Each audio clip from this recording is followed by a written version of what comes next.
युवपीढ़ी को मोदी दशहरा भेटी मिल 66,000 टंका आरंभ है पीएम इंटर्नशिप स्कीम।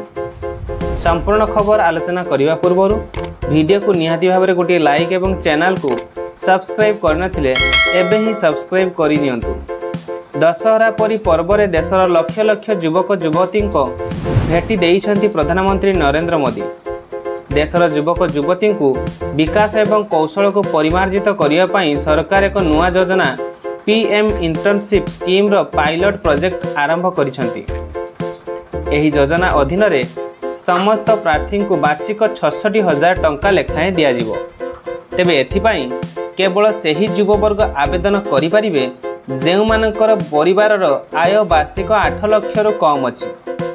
केंद्र सरकारक आरक्षण नियम मध्य एही योजना रे लागू कराजिवो, अर्थात अनुसूचित जनजाति एवं ओबीसी को संरक्षण मिलिबो, किंतु आर्थिक क्षेत्र में दुर्बल मानकु ही एहार फायदा मिली पारिबो। सूचना अनुसार एही पोर्टाल जरिया रे देशर टॉप 500 कंपनी रे देशर प्राय 1 कोटी युवक युवती इंटर्नशिप पाई आवेदन करिवार सुजोग पाइबे। पोर्टाल लॉन्च होगा पर देशर टॉप कंपनी एथिरे इंटर्नशिप पोस्ट अपलोड करिवे।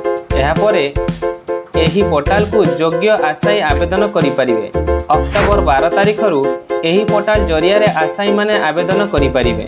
सरकार को एही योजना अधीन रे प्रथम पर्याय रे देशर 30 लाख युवक युवती विभिन्न कंपनी रे इंटर्नशिप करिपारिबे। एहा परे द्वितीय पर्याय रे 3 वर्ष मध्य 70,000 युवक युवती दक्षता हासिल करिपारिबे। 5 वर्ष मध्य 1 कोटी रु अधिक युवक युवती को दक्ष करने एही योजनार मुख्य उद्देश्य अटे। यह व्यतीत सेमानक परिवारर कौनसी सदस्य सरकारी चाकरी रे नियोजित होई नथिबे।